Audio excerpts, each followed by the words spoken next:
नमस्ते. मकर संक्रांत मराठी निबंध. संक्रांत सणाची माहिती सोप्या भाषेत. सर्वप्रथम पीके's लर्निंग मध्ये तुमचे सहर्ष स्वागत आहे.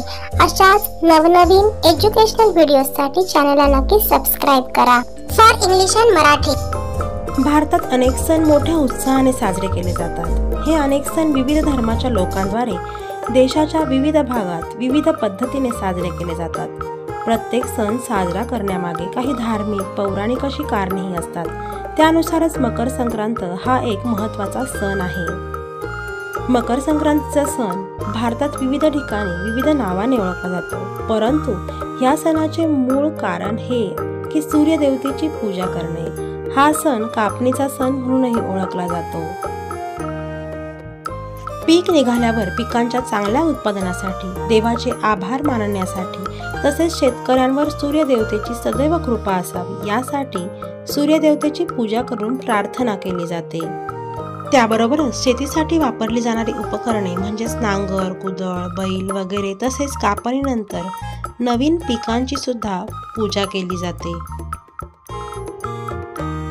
इंग्रजी दिनदर्शिकेनुसार हा सण 14 किंवा 15 जानेवारीला साजरा करतात आणि हिंदू दिनदर्शिकेनुसार पौष या 10व्या मराठी महिन्यात हा सण साजरा करतात. या दिवशी सूर्य दक्षिणायनातून उत्तरायणात प्रवेश करतो. सूर्य शनीच्या मकर राशीत प्रवेश करतो, म्हणूनच या सणाला मकर संक्रांत असे म्हणतात. सूर्याच्या या मकर राशीतील प्रवेशाला अत्यंत शुभ मानले जाते. म्हणूनच आध्यात्मिक आणि वैज्ञानिक दृष्टिकोनातून याला खूप महत्त्व आहे. अनेकांची अशी धारणा असते की ह्या दिवशी पवित्र नद्यांमध्ये स्नान करून पूर्वायुष्यातील पाप धुतले जातात. त्यामुळे अनेक लोक ह्या दिवशी नदीवर स्नान करतात. तसेच ह्या दिवशी दान करण्याला विशेष महत्त्व आहे. दान केल्याने मोक्ष प्राप्ती होते अशी सुद्धा अनेकांची श्रद्धा असते. थंडीच्या दिवसात येणाऱ्या मकर संक्रांती ह्या सणात तीळ, गूळ ह्या उष्ण पदार्थांना विशेष महत्त्व असते, जे की आरोग्याच्या दृष्टीने अत्यंत महत्त्वाचे असते. म्हणूनच ह्या दिवशी तीळगुळ, ज्वारी, बाजरी सूर्याला अर्पण केले जाते. स्त्रिया या दिवशी सुगडात उसाचे तुकडे, विविध भाज्या ठेवून त्याची पूजा करतात. तसेच विविध भाज्या वापरून नवीन धान्यापासून बनविलेली खिचडी, तीळगुळाच्या पोळीचा नैवेद्य दाखविला जातो. आकाशात ह्या दिवशी विविध रंगांच्या पतंगी पाहायला मिळतात. या दिवशी लहान मुले तसेच मोठी माणसेही मोठ्या उत्साहाने पतंग उडवतात. प्रत्येक जण आपल्या कुटुंबासोबत तसेच मित्रपरिवारासोबत पतंग उडविण्याचा आनंद घेतात. हा सण पतंग महोत्सव म्हणूनही ओळखला जातो. तसेच ह्या दिवशी एकमेकांच्या घरी जाऊन तिळगुळाची भेट दिली जाते.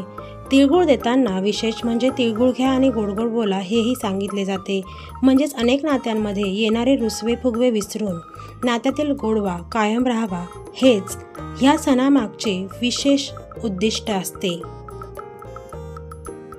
अशा प्रकारे मकर संक्रांतीचा हा सण सामाजिकदृष्ट्या महत्त्वाचा सण आहे. म्हणूनच एकमेकांप्रती असलेले ऐक्य आणि बंधुभाव टिकवण्यासाठीचा हा एक महत्त्वाचा सण मानला जातो. मकर संक्रांतीचा हा सण आहे मोठा आनंद आणि उत्साहाचा, नाही कधीच तोटा. मुलांनो, मकर संक्रांत सणाची माहिती कशी वाटली हे नक्की कळवा. थँक्स फॉर वॉचिंग हा व्हिडिओ. जर ही माहिती तुम्हाला आवडली असेल तर नक्की लाईक करा, शेअर करा आणि अशाच नवनवीन माहितीसाठी चॅनलला नक्की सबस्क्राईब करा.